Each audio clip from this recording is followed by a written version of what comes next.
Hello everyone. तो इस video में हम बिहार के एक प्रमुख व्यक्तित्व बाबू महेश नारायण के बारे में जानेंगे।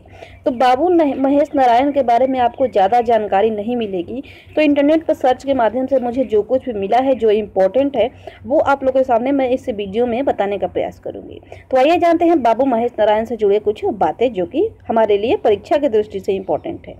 तो बाबू महेश नारायण का जन्म हुआ था 1858 में। इनका निधन हुआ था 1 अगस्त 1907 को। इनका जन्म स्थान है पटना, बिहार राज्य में। तो महेश नारायण जो थे वो हिंदी कवि तथा सामाजिक कार्यकर्ता थे।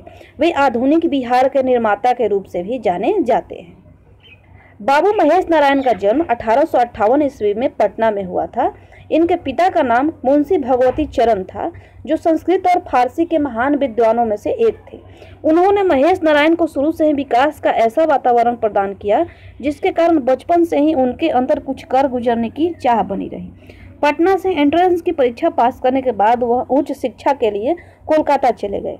बीए की पढ़ाई बीच में ही छोड़कर वे वापस अपने बड़े भाई गोविंद चरण के पास पटना आ गए तथा उसके बाद उन्होंने बिहार टाइम्स और कायस्थ गजट का प्रकाशन किया। इनका कविता आम जनजीवन से जुड़े मुद्दे तथा राष्ट्रवाद को बढ़ावा देती थी। सन 1881 में 23 वर्ष की अवस्था में उन्होंने खड़ी बोली हिंदी में स्वप्न भंग नामक एक कविता की रचना की, जिसका सबसे पहले पटना के हिंदी साप्ताहिक पत्र बिहार बंधु में 13 अक्टूबर 1881 से 15 दिसंबर 1881 तक धारावाहिक प्रकाशित किया हुआ था। यह खड़ी बोली हिंदी में रचित अपने समय की सबसे लंबी कविता तो है ही, साथ ही हिंदी भाषा के पूरे इतिहास में मुक्त छंद की पहली कविता है। पृथक बिहार प्रांत आंदोलन को प्रारंभ करने का श्रेय सच्चिदानंद सिन्हा के साथ महेश नारायण को भी जाता है।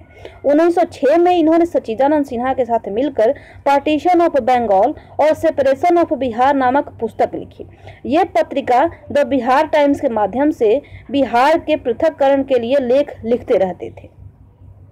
उन्होंने हिंदी और अंग्रेजी दोनों में अनेक निबंधों और कविताओं की रचना की, लेकिन उनकी रचना का केंद्र आम आदमी के जीवन की समस्याएं ही रहीं तथा इसी क्रम में उन्होंने समाज और राष्ट्र की समस्याओं को उठाया।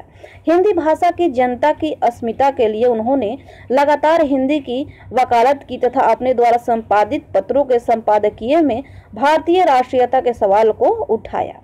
महेश नारायण बाबू एक कवि होने के साथ साथ देश प्रेम और समाज सुधारक भी थे। बाबू महेश नारायण की मृत्यु 1907 ईस्वी में हो गया।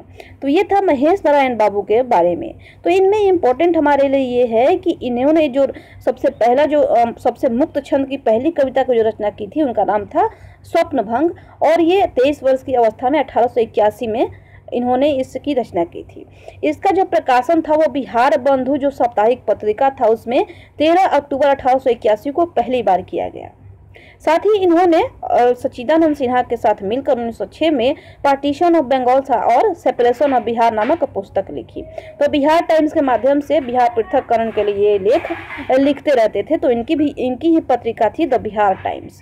तो ये था बाबू महेश नारायण के बारे में। तो उम्मीद करते हैं ये वीडियो आपको पसंद आया होगा। वीडियो देखने के लिए आपका बहुत बहुत धन्यवाद।